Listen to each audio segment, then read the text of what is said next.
Hi everyone, how's it going? There are 1.59 billion average active users of Facebook every month. To truly understand the power of this number, we have to go back to our roots and good old-fashioned face-to-face networking. One-on-one connections make or break you, whether it's your career or making new friends. We make these connections by being at the same event, being in the same room. I even made a connection that got me an internship one time waiting in line for a buffet at a high school marching band event. Social media puts us all into one giant room at the same time, and that's game-changing for us socially. But it's also a data overload and entirely overwhelming. What if you could sort through that giant room to find the right fit, the person who might be your new best friend, if you could only find them? Whatever your goals, making the connection with the guy or gal is paramount. So what's the value of social media as it stands today? You can make a whole list, but it might start with, I don't know, writing in your group chat with way too many memes for your physics project at 1 in the morning when you should be working. I know we've all been there. Or maybe sharing photos with your family and friends. That's all well and good, but it doesn't help us connect with people that we don't already know. In order to do that, we need to step out of our comfort zones and hope for a little luck in making that one meaningful connection. In 2005, Mark Zuckerberg described Facebook as a mirror of our real community. And today, we can still look to that reflection in the image, and we can go out on social media and share and like posts. And we interact with our social media selves. What we need to do is create a social media to bridge the gap, to interact with our real community rather than the social media one.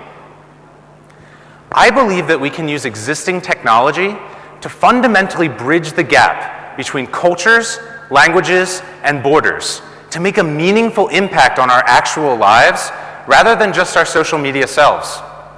We have a responsibility to learn from each other way faster than the pace of today's status quo. So many of today's world conflicts are caused from misunderstandings across borders, cultures, and religions.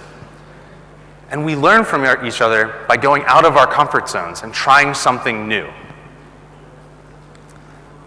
A great gentleman by the name of Walt Disney once said, "It's kind of fun to do the impossible." Now, 10 years ago, if you were to ask someone, would a company that helps you rent out your spare room to strangers have a $25 billion valuation? A lot of people would say, no, that's impossible. Today, that company is Airbnb. Companies like Airbnb and Couchsurfing are setting the foundation. People are moving away from their old comfort zones. People traveling the world today are moving away, changing their mindset at an even faster pace. You know, companies like Airbnb are great, but what happens when a Couchsurfing user steps outside of that front door and tries to explore the culture? We need technology to keep pace with everybody who wants to go outside, explore, and discover new cultures. In the 12th grade, I was given a challenge. Write a definition essay describing one word. I went to all my friends, family, and teachers and asked them for words. They gave me cool words, words with dual meanings, words that were fun to say. But then I went and asked my friend from Germany, Angie, who was learning English at the time. She spent a long time typing on Skype, and I got a little bit concerned. But eventually she wrote, miracle. It's all the small things around us every day that we don't appreciate. All I had to do was take one step back, out of the fishbowl of my society, to someone peering in, trying to learn about my language and culture, to understand the small things that were valuable all around me. Now, I'm an electrical engineering dork by title, but I carried the desire to spread international perspective with me into my college career. And it was when I was studying abroad in Germany that the power and luck of a one-on-one connection found me again. I'm a member of the Institute of Electrical and Electronics Engineers, IEEE. And I remember exactly where I was standing in the streets of Berlin when a big, tall, smiling man behind me said, IEEE? I just started an IEEE student branch. Matt was from Australia. And like me, he wanted to be able to spread the value of the international perspective he was gaining in Germany back to his student organization back home. We formed a partnership. Now, I'm lucky to be a part of the Henry M. Rowan College of Engineering, which is expanding quickly on the international stage and supported us. Connection after connection, we spread the value proposition of our partnership through competitions, seminars, and projects, enough to raise $30,000 to send the people you see there in white polos to Australia in May of 2015. We even got on the Australian news. It was exciting. One-on-one connections are valuable, and I found time and time again that they grow in value, turning into relationships. 4 years after I met Angie, I traveled down to Brazil to meet her while she was studying abroad, and I opened my eyes to the South American culture. I wouldn't be standing here today if it wasn't for a young, enthusiastic IEEE volunteer that I met last summer in Sri Lanka. We need to be able to bridge the gap, and I knew that I felt privileged to have had these opportunities, and I needed to make them accessible to everybody.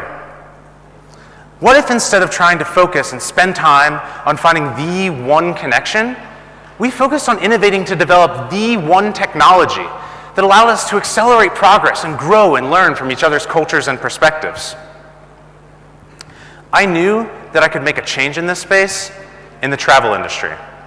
I sat down with my team and we worked to combine Facebook and Google Maps to develop a platform that allows users to connect with locals and fellow travelers based on your similar interests. Rather than trying to find that awesome guy at lunch while you're traveling who shows you around his neighborhood, access thousands immediately and filter out all but those who share your similar interests. Social media has given us a cloud of 1.59 billion users, and that's powerful.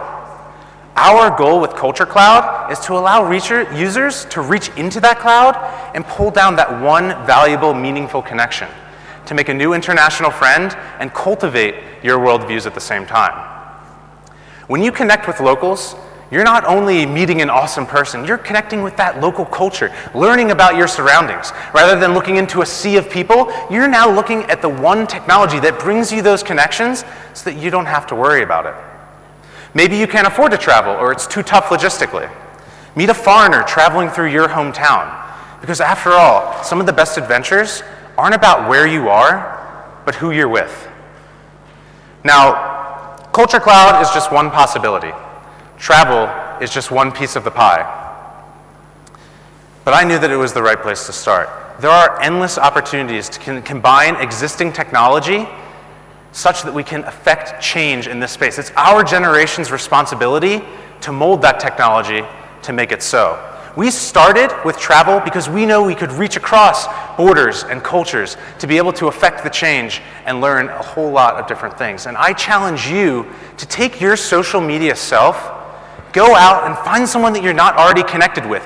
Make an impact outside of your existing network. Make that change.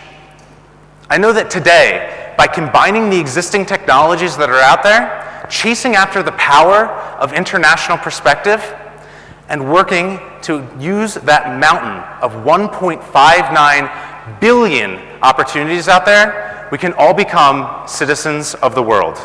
Thank you.